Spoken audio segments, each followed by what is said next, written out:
દહેજની GFL કંપનીમાં gas વળતર થતા 4 કામદારોના મોત થયા છે.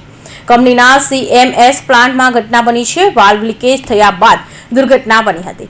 ખાનગી હોસ્પિટલમાં સારવાર દરમિયાન કામદારોના મોત થયા છે. દહેજ પોલીસ લાશનો કબજો મેળવી આગળની તપાસ કાર્યવાહી હાથ ધરી છે. દહેજની GFL કંપનીમાં ગેસ ગળતર થતા 4 કામદારોના મોત થયા છે. કંપનીના CMS પ્લાન્ટમાં ઘટના બની છે. વાલ્વ લીકેજ થયા બાદ દુર્ઘટના બની હતી. ખાનગી હોસ્પિટલમાં સારવાર દરમિયાન કામદારોના મોત થયા છે. આ ઘટના અંગે GFL કંપનીના ડેપ્યુટી જનરલ મેનેજર જિગ્નેશ પરમારે જણાવ્યું હતું કે ગત રોજ રાત્રિના કંપનીમાં એક દુઃખદ બનાવ બન્યો હતો, જેમાં કંપનીના 1 અને 3 કોન્ટ્રાક્ટરના કામદારોનું મોત થયું છે, જે ઘણી દુઃખદ ઘટના છે. કંપની તરફથી આ લોકોની હાલમાં 25 લાખ વળતર રૂપ આપવાનું નક્કી કર્યું છે. વધુમાં વહીવટીતંત્ર દ્વારા જે નક્કી કરવામાં આવશે તે પ્રમાણે સહયોગ આપીને વળતર ચૂકવીશું. 3 કોન્ટ્રાક્ટના કામદારોનું મૃત્યુ થયું છે. હવે આ અંગે અમે બધી તમામ લાગતી વળગતી ઓથોરિટીને તરત જ ઇન્ફોર્મેશન આપીને તપાસ માટે એમને પૂરો સહયોગ આપવાનું નક્કી કર્યું છે અને કામ ચાલુ છે. અમારી પણ તપાસ ઇન્ટરનલ ચાલુ છે કે આ કઈ રીતના થયું છે.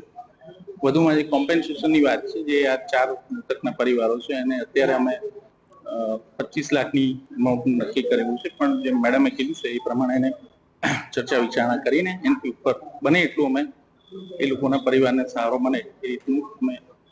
SDM મનીષા મનાણીએ જણાવ્યું હતું કે ગત રાત્રે GFL કંપની ખાતે એક બનાવ બન્યો હતો, જેમાં 4 લોકોના મોત થયા છે, જેઓની લાશને PM કરાવવા માટે સિવિલ હોસ્પિટલમાં ખસેડવામાં આવી છે. 4 મૃતકોના પરિવારજનો પણ અહીંયા હાજર છે. ગવર્મેન્ટને સવારે ઘટનાની જાણ થતાં જ કાર્યવાહી હાથ ધરી દીધી છે.